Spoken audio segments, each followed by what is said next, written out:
introducción a traumatología, algunos aspectos generales. Vamos a revisar lo que es la historia de la traumatología y generalidades en ortopedia y traumatología. Cuando vamos a hablar de historia, realmente yo me imagino esto, y ustedes también. ¿Cierto? Porque sí, hablar de la historia puede ser un poco árido, puede ser en algunos casos aburrido, pero a la gente que le gusta la historia, pues suele ser entretenido. Porque uno sí aprende. ¿Cuál es la importancia de saber nuestra historia? Y en este caso, en el mío, como ortopedista traumatóloga, pues sí me interesa saber cómo es que desde hace mucho tiempo hemos llegado a lo que hoy sabemos hacer y a lo que tenemos como instrumentales y ambientes quirúrgicos en ortopedia. Pues sí es importante la historia, porque gracias a ella nosotros podemos analizar nuestro presente, pasado y nuestro futuro. ¿Y esto para qué nos sirve? Obviamente, analizamos y vemos los errores que se han cometido, ¿no es cierto? ¿Y esto para qué nos sirve? Para mejorar, ya sean instrumentos, equipamientos, técnicas quirúrgicas, ¿no es cierto? Si antes hacíamos incisiones grandes, pues ahora hacemos incisiones pequeñas. Y en el tiempo, si nadie hubiera escrito esta historia, pues no hubiéramos llegado a lo que ahora tenemos. Pero también nos evaluamos a nosotros mismos en cuanto a conductas, ¿no es cierto? Todos dicen, antes la educación era así, antes, ahora los niños de cristal, antes eran de hierro, ¿no es cierto? Vamos cambiando de generación en generación, ¿no es cierto? La idea es mejorar, no irnos para atrás. Y la ortopedia traumatología es tan antigua como la humanidad. ¿Dónde hemos nacido nosotros? Pues junto con el hombre ha nacido. ¿Por qué? Por la capacidad innata de los seres vivos a defenderse y a preservar la vida. Esto que llamamos instinto de supervivencia. ¿No es cierto? Entonces, si revisamos, ella que es Margaret Mead, que es una antropóloga americana, en una clase así como ustedes, uno de sus estudiantes le pregunta, ¿cuál será el primer signo de la civilización humana? ¿Desde cuándo hablamos de civilización? ¿No es cierto? ¿Cuándo? Y ella respondió esto. Fue el hallazgo de un fémur fracturado, pero además consolidado. ¿No es cierto? ¿Qué quiere decir? Que alguien tuvo la noción, primero, de inmovilizar o alinear una fractura. Acuérdense que una fractura, dependiendo del grado, puede desplazarse, ¿no es cierto? Que no toque, me importa cuando yo cierro. ¿No es cierto? Entonces alguien tuvo que tener la idea de inmovilizar para lograr que este hueso sane. El hueso, ¿no es cierto?, lo alinea, se fractura. Con que haya contacto cortical con cortical, el hueso sana, consolida. El proceso de curación del hueso se llama consolidación, ¿cierto? ¿No? A menos que esté muy desplazado y el hueso no haga consolidación, lo que llamaríamos una pseudoartrosis, ¿cierto? Entonces, este hallazgo es el primer signo de la civilización. Y como les decía, nosotros como ortopedistas hemos nacido acá, por el instinto de supervivencia, la caza, ¿no es cierto? En aquellas épocas los hombres tenían que salir a cazar, ¿no es cierto? Y ahí sufrían lesiones. Desde aquella época, los hombres se han lesionado, se hacían amputaciones rudimentarias. Sobrevivía el más fuerte o el más apto, ¿no es cierto? La ley del más fuerte. También desde la época hubo una época donde los gladiadores eran considerados deportistas. Tenía que haber también alguien que tenga que hacer su control médico para que puedan ir a dar el show de los gladiadores, ¿no es cierto? Y luego, pues, lo que al hombre le gusta, la guerra. Las guerras nos han hecho también nacer a los traumatólogos. Como bien se les decía ayer, una cosa es hablar de traumatología y otra cosa es hablar de ortopedia. ¿Quién no ha estado en relación en su día a día con el trauma? ¿Quién no se ha golpeado el codo y ha sentido ese corrientazo alguna vez? ¿Quién no se ha torcido su tobillo? Díganme, todos. En el día a día estamos expuestos al trauma. Si yo camino y me golpeo acá, es trauma. Si viene tu amigo y te da es trauma. Entonces, en el día a día estamos pues en relación al trauma. Otra cosa es hablar del ortopedia. Y ahí, pues los orígenes de los traumatólogos. Entonces, acuérdense, la civilización, nosotros, huesos, y debemos recordar que ¿qué pasa en la manada con el más débil? Se queda atrás, ¿no es cierto? En la manada los que están enfermos se quedan atrás y en algún momento en la cadena alimenticia pues van a ser la comida del que viene inmediatamente superior a la cadena alimenticia, ¿cierto? El ser humano, a diferencia de las manadas, pues tendemos a ayudar al que sea lesionado para que pueda sobrevivir. Y es ahí que han tenido que tener alguna idea de la ferulización, la inmovilización de las fracturas o de las lesiones para que pueda sobrevivir. Entonces, ayudar a sobrevivir a alguien en sus dificultades es donde comienza la verdadera civilización. ¿De acuerdo? Y donde nacemos los trabajadores. Ya en el antiguo Egipto se encontraron férulas de bambú y madera en las momias, incluso en los papiros se encontraron dibujos de muletas, cosa que puedan ayudar a caminar o ambular. La edad del hierro, obviamente, es la época donde empezaron a modificarse todos estos aparatos para poder ayudar, poder cargar objetos pesados, ¿no es cierto? Y obviamente, todos los que han podido o ya están haciendo las prácticas o hayan tenido la oportunidad de ver todo el material que nosotros utilizamos, pues, su origen es ahí. Ahora tiene distintas aleaciones, titanio, cobalto, etcétera, pero al principio era simple metal. Y así en la Segunda Guerra Púnica se vio la primera mano de metal, ¿no es cierto? Antiguamente, pues, las batallas, las guerras, el general romano fueron 3 guerras púnicas, ¿ya? Entre Roma y Cartago, dentro de la historia. Aquí perdió su mano, pero él se hizo hacer una mano para poder seguir batallando. Y si saben la referencia, pues saben cómo ha perdido la mano nuestro querido, ya no me acuerdo, pero es Lannister. Jamie, exacto. Ya después, Ambrosio Paré, disculpen la pronunciación, es un médico militar francés que perfeccionó estas manos o prótesis, por decirlas así, pero obviamente francés le puso su estética, hizo una cobertura de cuero para darle mucho más estilo a esta prótesis, ¿no es cierto? Pero poco así. Y yendo realmente, Hipócrates es considerado dentro de la literatura como el verdadero padre de la traumatología. Ojo que estoy hablando padre de la traumatología, no de la ortopedia, ¿no es cierto?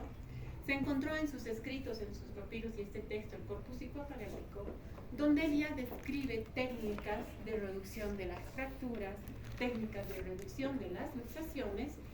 Asimismo, él ya da los principios de cómo se curan las fracturas, haciendo énfasis en el proceso de consolidación y sus 3 fases en la curación de las fracturas. Los principios básicos de fijación de las fracturas, que quiere decir la inmovilización, estabilización de las fracturas, y los principios en el manejo de las infecciones.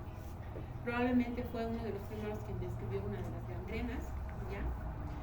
Pero también importante y sus contribuciones en cuanto a la biomecánica y el tratamiento de las enfermedades y deformidades de la columna, ya introduciéndose un poco más a lo que es la ortopedia y las deformidades angulares. Todos han debido escuchar en su momento la famosa maniobra hipocrática para la luxación glenohumeral, ¿no es cierto? Que es básicamente, él utilizaba lo que llamamos nosotros, aplicaba la técnica de tracción y contratracción, que hasta el día de hoy es una técnica que la utilizamos para la reducción de algunas fracturas. Si bien esta maniobra ya no la utilizamos para la luxación glenohumeral, que me imagino que se las van a dar en las teóricas, pero la técnica de tracción y contratracción hasta el día de hoy, claro que la tracción y contratracción es la fuerza del presidente.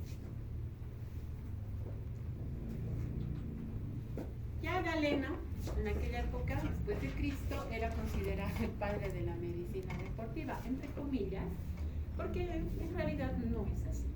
Pero algunos textos, algunas referencias dicen el padre de la medicina deportiva porque era el médico de los gladiadores. Era quien acudía cuando tenían algunas lesiones. Entonces, pero él era muy dedicado a estudiar, experimentar, investigar, y fue quien el creador del método experimental e investigación en medicina.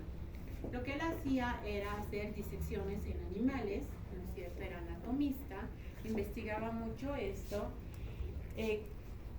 tratando, porque en aquella época era un pecado hacer disección a seres humanos o cadáveres, ¿ya? Eso era pagado con la muerte. Entonces, ¿qué hacía él? Diseccionaba animales y buscaba comparar el organismo animal con los seres humanos. Ya después, en la época del Renacimiento, muchas veces su texto, su libro, donde reporta muchas cosas, y ya en el Renacimiento, pues muchas de las teorías que él tenía fueron refutadas y pues se vio que no había nada de similitud o muy poca similitud entre el animal y el ser humano. Pero por algo se empieza. Una de las creaciones, y donde durante mucho tiempo nosotros como ortopedistas, nuestros traumantes de empezar a operar, pues hacíamos uso del aparato de yeso para el tratamiento conservador. Cuando yo voy a utilizar un yeso como tratamiento, estoy hablando de tratamiento conservador, ¿no es cierto? Voy a inmovilizar y voy a hacer un yeso. ¿De dónde? Pues a alguien se le ocurrió ver las construcciones y dijo, ese yeso yo lo puedo aplicar. Y de ahí se fueron creando y se creó el sulfato de calcio hemihidratado, lo que viene a ser el famoso yeso de París. Y bueno, la historia puede variar de acuerdo al continente, región, país, ¿no es cierto? No quiere decir que si en Bolivia se creó y de Bolivia salió, no. Todos a nivel mundial en aquella época estaban buscando su manera de sobrevivir y de crear. No podemos atribuirle ciertamente una cosa a cada continente, digamos, ¿no? Pero Pirogov sumergía la tela, mezclaba en el yeso de París y producía vendajes. Otros que hacían, como acá, agarraba y entre cajas y almohadas ponían las extremidades y echaban el yeso para buscar una forma de inmovilización y de que ese foco de fractura no tenga movimiento y permitir la consolidación.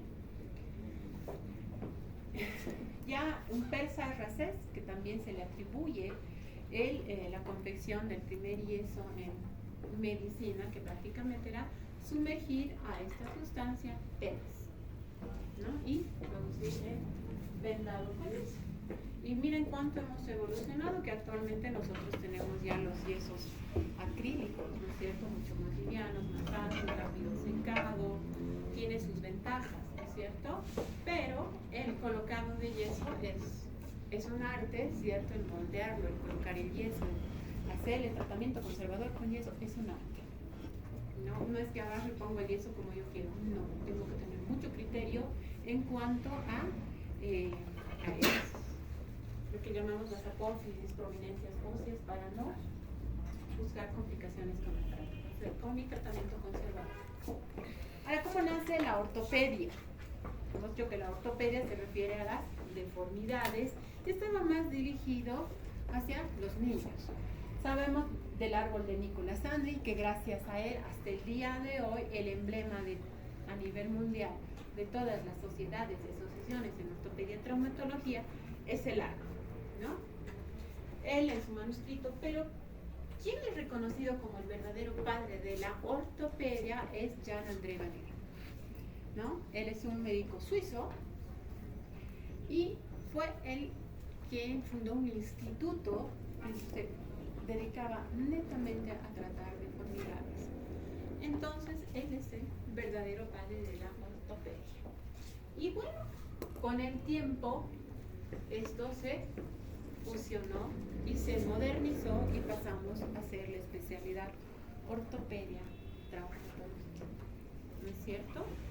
Entonces, es la unión de ambas ramas y su evolución hacia la especialidad quirúrgica. Si bien en un principio hacíamos puro yesos, luego evolucionamos como una especialidad quirúrgica. Pero para esto, para consolidar todo esto, tuvieron que haber hitos y hechos científicos entre el siglo XIX y el siglo XX que han marcado un antes y un después en la ortopedia, traumatología, y que además han contribuido mucho en el paso del tiempo para llegar a donde estamos. ¿Cuáles son estas claves o estos hitos que han pasado? Uno, considerar a la cirugía como una ciencia. Antes los barberos eran considerados los cirujanos, ¿no es cierto? Luego, la anestesia. La anestesia ha sido un pilar fundamental para la cirugía. Y la asepsia y la antisepsia también, ¿no es cierto? Son procesos que han marcado un antes y después. Y van a ver que los que tengan la oportunidad de entrar al quirófano, el traumatólogo, a diferencia de muchos, nosotros no entramos al quirófano y le metemos alcohol, nosotros lavamos con solución jabonosa el sitio que vamos a operar y recién pasamos el proceso de alcohol yodado o otro antiséptico para después poner nuestros campos quirúrgicos. Y, obvio, ¿quién es nuestro caballo de batalla para el traumatólogo y para el ortopedista también? La radiografía. Una radiografía, ¿cómo les dije esta mañana? ¿Quién estaba? La única. En traumatología, ¿se ve o se observa? Se observa. Debo ser observador. Yo al pasar veo un letrero. Otra cosa es que yo pase y me detenga a observar el letrero y ver qué detalles tiene ese letrero. Eso es lo que hacemos los traumatólogos ortopedistas con la radiografía. Una radiografía habla por sí sola, pero para eso yo tengo que tener conocimiento. Los ojos no ven lo que el cerebro no sabe. Entonces, la primera radiografía fue realizada el 22 de diciembre de 1895 por su esposa, él es la Wilhelm Röntgen, su esposa, que fue accidental, pero gracias a él también fue tanto que ahora tenemos la especialidad en medicina de imagenología, ¿no es cierto? Entonces, gracias a estas contribuciones han nacido también otras especialidades. Y gracias a esto tenemos una mujer que yo admiro mucho entre muchos aspectos, es Marie Curie, considerada la madre de la radioterapia. Ella nació en Polonia, ya ella tuvo que huir por ciertas circunstancias de la guerra en aquella época a Francia, y además que en aquella época estaba prohibido para la mujer estudiar. Ella era química y física, fue la primera mujer en ganar 2 premios Nobel, tanto en química y en física, ¿ya? Ella no era médico, pero aplicó todos sus conocimientos que dieron un aporte muy grande a la medicina. Y es un hito también que ha marcado un antes y un después en el manejo del cáncer. Gracias a ella se ha revolucionado el tratamiento del cáncer porque empleó la radioactividad para el tratamiento del cáncer. Y si ustedes ven el documental Una vida por una ciencia de Marie Curie, que está en History Channel, ¿no? History Channel, si no me equivoco, ven y van a ver que hasta el día de hoy ella tenía un collar, un frasquito, ¿no? Donde, porque ella descubrió el polonio, le puso el polonio, obviamente no se en Polonia, y el que descubrió le puso polonio, ¿no es cierto? Y fue descubriendo así materiales. Y ella tenía un collar, un frasquito, donde ella en aquel instante no sabía que cargaba una radioactividad en su cuello. Ella murió obviamente por problemas de cáncer. Hasta el día de hoy, si ustedes revisan, todo su gabinete de estudio, por decirle, su tumba incluso está sellada con material de plomo por la radioactividad que da, incluso los papeles, sus apuntes, todo eso está. Si ella no se hubiera escapado y si no se hubiera arriesgado, pues no tendríamos en este momento lo que es la radioterapia. Pero además, ella aprovechó lo de antes, era un cuarto grande, máquinas gigantes para hacer la radiografía. Entonces, en las guerras, ¿qué pasaba? Muchos soldados caían en el campo y hasta trasladarlos se perdía tiempo y morían.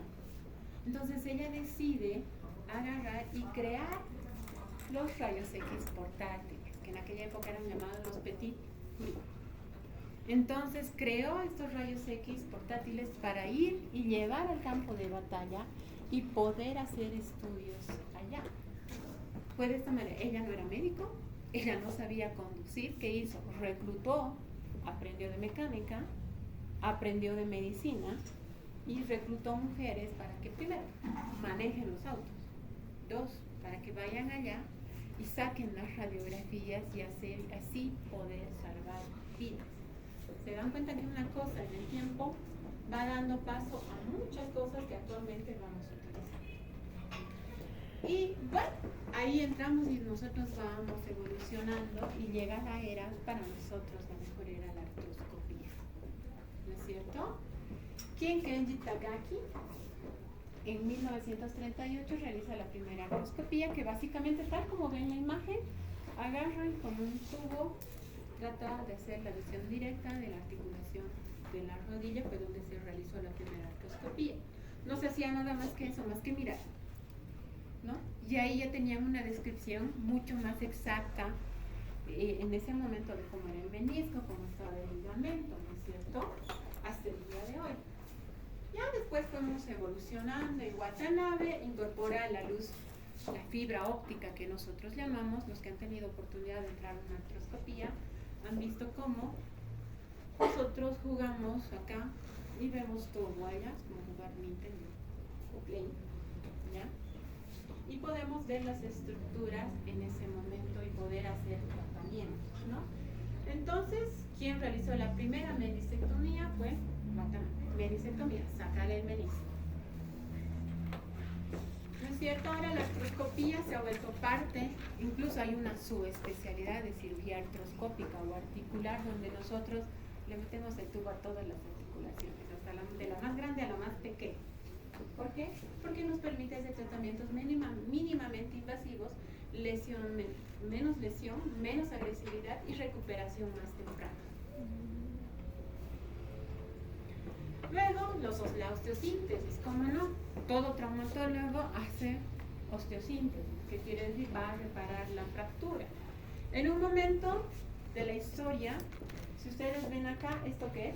Es una placa y esto es un clavo endomedular porque está dentro del hueso. Este es un dispositivo extramedular porque está fuera del hueso. Y todavía hasta cuando yo era residente, mientras más tornillos, más ferretería, era mejor. Luego, la teoría fue cambiando las indicaciones y vieron que mientras menos, mejor. Respetar las partes blandas, respetar la vitalidad para lograr una curación. Y vimos que a través de pequeñas incisiones y pasando, deslizando, podíamos tener mejores resultados, ¿ya? Y ahí nace que para no utilizar la placa y hacer grandes abordajes, el enclavado centromedular, Gerard Kutcher, que fue conocido como el padre del clavado medular, ¿no es cierto? Que básicamente es lo que les decía, esto se hace una pequeña incisión y el clavo va por dentro del hueso y nos permite darle un apoyo precoz y una funcionalidad precoz al paciente, ¿ya? Luego la prótesis, ¿no es cierto? La prótesis es uno de los mejores invenciones que ha tenido el hombre, ha tenido en su evolución, que eran de metal. Ahora tenemos distintas modalidades de prótesis, que es básicamente sustituir una articulación, ¿cierto? Fue John Sircharlen quien creó la prótesis y sus modificaciones. Utilizó el famoso cemento, de ahí que tenemos en la actualidad prótesis cementadas y no cementadas, ¿no es cierto? Entonces, y también fuimos acoplando, porque ¿quiénes utilizaban el cemento? Los odontólogos. Entonces los tramos hemos dicho, sí, ellos sí son porque nosotros. Y nos los apropiamos también, ¿no? Entonces, de ahí nace el polimetilmetacrilato. Si les gusta ver historia con un poco de entretenimiento, les recomiendo esta película donde van a ver un poco de lo que les he hablado entre realidad y ficción, ¿no? Pero también se dan cuenta cómo puede haber sido el manejo de las pandemias en aquellas épocas, ¿no? Y entrando a lo que es ortopedia, traumatología, como generalidades de algunos términos, Ya habíamos hablado que quién es él, Nicolás Andri, sabemos que es el padre de la ortopedia. Y en base a esto tenemos pues la terminología, ¿no? Que la ortopedia es una rama quirúrgica, es una especialidad quirúrgica y nace del griego de trauma, ¿no? Es que es herida, ¿no es cierto? Y ortopedia de ortos, derecho, recto, ¿no es cierto? Entonces, obviamente si se fractura, tengo angulación, tengo deformidad, debo corregir esa deformidad, ¿no es cierto? Pero hay pacientes que tienen deformidades sin necesidad de fracturarse como la escoliosis. Trauma es todo lo que les había mencionado, un accidente, una caída, un resbalón, necesitan cortarse, eso es trauma. Y si vemos, esto es la ortopedia que estamos viendo acá, que habíamos hablado esta mañana, que es un genum valum, ¿cierto? Entonces, ¿qué es la ortopedia? Es el arte de corregir y evitar las deformidades adquiridas o congénitas. Y si hablamos entre las lesiones traumáticas del aparato locomotor y ponemos en una balanza, obviamente, trauma es lo más frecuente y dentro del trauma tenemos las fracturas, luxaciones y esguinces, ¿no es cierto? Entonces, ¿qué es una fractura? ¿Qué es la fractura? Es una solución de continuidad en el tejido óseo, ¿no es cierto? Puede ser bicortical o monocortical, ¿cierto? ¿Qué es? Las fracturas pueden ser articulares, pueden ser diafisiarias y pueden ser articulares, pero además se pueden acompañar de luxación. Y en este caso ya tengo que hablar de una luxofractura, ¿cierto? Entonces tengo que aprender a reconocer. Y entonces, ¿qué es la luxación? ¿Qué está pasando aquí? ¿Qué es esto? La glena. ¿Qué es esto? El húmero proximal.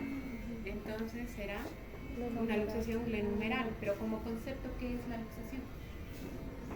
Es la pérdida de relación entre dos superficies articulares.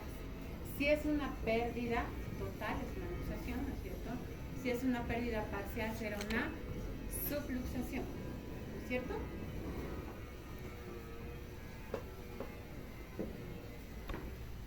Esto y esto será igual. Aquí tengo una solución de continuidad en la epífisis distal del radio, ¿no? Con compromiso articular. Está dañando la articulación. Aquí tengo una solución de continuidad y además pérdida de relación de la articulación glenohumeral. Esta será una fractura intraarticular y esta será una luxofractura. Ambas están dañando la articulación, pero de distinta manera. ¿No es cierto? El esguince, ¿qué es? Pues es una torcedura, ¿no es cierto? Que vaya, si bien en la luxación mi articulación ha ido más allá de la amplitud de movimientos y ha tenido que haber una ruptura cápsulo-ligamentaria, en el esguince habrá una torcedura que si bien no ha llevado más allá de la amplitud de movimientos, pero puede llevar a una lesión ligamentaria, ¿no es cierto? Si grado 1, grado 2, grado 3, dependiendo de la severidad de la ruptura, que eso lo vamos a revisar en el capítulo que corresponde. Importante desde anatomía la orientación espacial, mi posición anatómica, que de aquí en adelante ustedes la tienen que tener en la cabeza. ¿Cómo reviso al paciente en trauma? Cara a cara. ¿Cómo voy a ver la radiografía? Excepto en columna, porque yo reviso al paciente de dorsal. ¿Cómo veré la radiografía? De dorsal. Entonces, esta posición anatómica a mí me ayuda primero a saber si mi lado es derecho o es izquierdo, ¿no es cierto? Y aplica en la radiografía también, ¿de acuerdo? De aquí nacen los planos corporales, tenemos el sagital, el plano coronal y el axial, ¿no es cierto? Estos dividen, y ustedes saben, anterior, posterior, medial, lateral y acorde. Esto en trauma, si bien algunos le llaman cefálico y traudal, en trauma es proximal y distal, ¿de acuerdo? ¿ya? Y los movimientos que se dan en los planos. Los movimientos tienen que saber que es un movimiento activo y que es un movimiento pasivo. ¿Qué hemos dicho que es un movimiento activo? Ustedes van a en serio. No tengan miedo. Es un movimiento que el paciente realiza a voluntad o por la voluntad del médico. Exacto. El pasivo, Nosotros lo colaboramos, ¿cierto? Entonces eso se aplica en trauma, ¿sí? Porque el paciente que está esguinzado, fracturado, viene, ¿no? Si tiene una tendinitis, va a evitar moverlo, ¿cierto? Entonces debo reconocer si es un movimiento activo o pasivo. Y ustedes cuando realizan la historia clínica dirán, el paciente tiene limitación para la realización de movimientos activos, pero con los movimientos pasivos llega a una amplitud de movimientos de tantos grados, ¿cierto? Y lo que ya habíamos hablado en cuanto para ver deformidades angulares, lo primero que yo tengo que saber es que tengo que tener alineamiento. Entonces, el traumatólogo puede tener la vida más chueca del mundo, pero nuestras extremidades nos gustan alineadas, la columna nos gusta alineada, ¿sí? Tenemos que tener alineamiento. Y aquí nace el término valgo-val, que aplica a todo, incluso a las fracturas, ¿de acuerdo? Y aquí, ¿qué está pasando?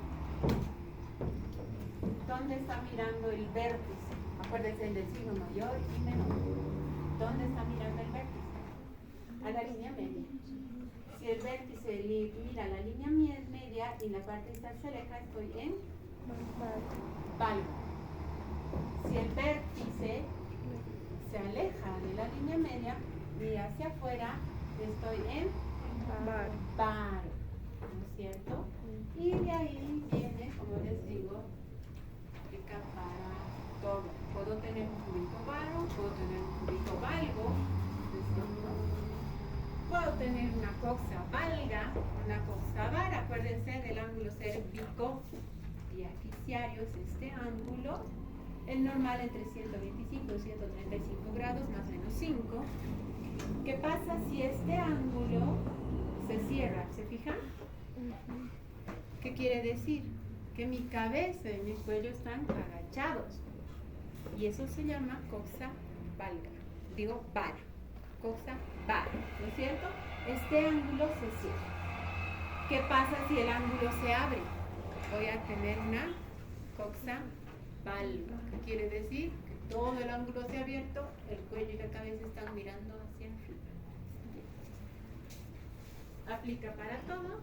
Tenemos el pie equino, ¿no es cierto? El pie talo, pie equino, ¿no es cierto? Que está apoyado como los caballos con la punta, talo con el talón del pie. Un pie normal vemos el arco longitudinal medial. Si este se incrementa, será pie cabo. Si este disminuye, será pie plano.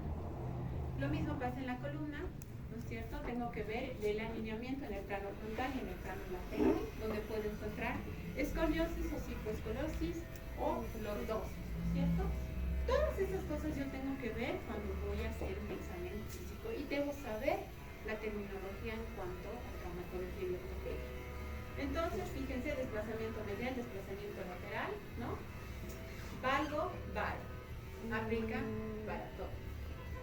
Entonces, si ustedes describen una radiología, un examen clínico, dirán, este paciente tiene una solución de continuidad en el tercio medio del fémur, con un trazo oblicuo, un trazo transverso, con desplazamiento en varo, en antecurvo o en recurvo, ¿no?